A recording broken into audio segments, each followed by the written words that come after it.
சளி, இருமல், வாந்தி இந்த மாதிரிலாம் இருக்கு குழந்தைங்களுக்கு அப்படின்னா, அப்ப தடுப்பூசி போடலாமா? போடக்கூடாதா மேம்? சளி இருமல் ரொம்ப மைல்டா இருக்கு, குழந்தை ரொம்ப ஆக்டிவா இருக்காங்கன்னா நீங்க போட்டுக்கலாம், ப்ராப்ளம் கிடையாது. வயித்தால இல்ல டைரியா ரொம்ப மைல்டா தான் போகுது, அவங்களோட யூரின்லாம் நல்லா பாஸ் பண்றாங்க, ஆக்டிவா இருக்காங்கன்னா போட்டுக்கலாம். பட் ஒருவேளை ஃபீவரோட இருக்கு, ரொம்ப டல்லா இருக்காங்கன்னா நீங்க போடாம இருக்கிறது நல்லது.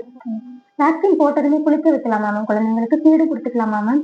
கட்டாயமா வேக்சின் கொடுத்து உடனே நீங்க ஃபீட் கொடுத்தீங்கன்னா தான் குழந்தையோட அழுகையை உங்களால கட்டுப்படுத்த முடியும். அண்ட் குளிக்க வைக்கிறது உங்களோட பர்சனல் இது. நீங்க ஒரு மேலுக்கு மட்டும் நீங்க ஷவர் பண்ணிக்கலாம். ஸோ அந்த இடத்துல வந்து பட்டாலும் ஒன்றும் பண்ணாது. அது உங்களோட பர்சனல் ப்ரிஃபரன்சஸ் தான் ஆக்சுவலா. வேக்சினுக்கு ஏஜ் லிமிட் ஏதாவது இருக்கா மேம்?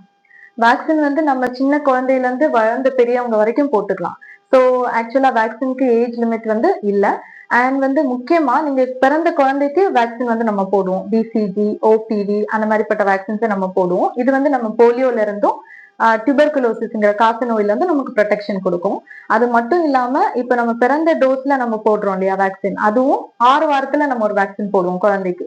அதுக்கு 2க்கும் இடப்பட்ட டைம்ல குழந்தைக்கு அந்த நோய் எதிர்ப்பு சக்தி கம்மியா இருக்கும். கக்குவான், இருமல் அதுக்குரிய நோய் எதிர்ப்பு சக்தி கம்மியா இருக்கும். ஸோ அதை எப்படி ஹேண்டில் பண்ணணும் அப்படின்னா, அம்மா பிரெக்னெண்டா இருக்கும்போது அம்மாவுக்கு வந்து நம்ம வேக்சின்ஸ் போடுவோம். டிடாப்ங்கிற வேக்சின் போடுறது மூலியமா நம்ம அந்த குழந்தைய நம்மளால ப்ரொடெக்ட் பண்ண முடியும். இததான் நம்ம குக்கூனிங் அப்படின்னு சொல்லுவோம். எப்படி நம்ம வந்து அந்த பட்டர்ஃபிளைய நம்ம உள்ள குக்கூன்ல எப்படி சேஃபா வச்சுக்கிறோமோ, அதே மாதிரி நம்மளோட பேபியை நம்ம சேஃபா வைக்கணும்னா பேபியை சுத்தி இருக்கிற எல்லாரும், அவங்களோட அம்மா, அவங்களை சுத்தி இருக்கிற பெரியவங்க எல்லாருமே அவங்களோட வேக்சின்ஸை கரெக்டா போட்டுக்கணும்.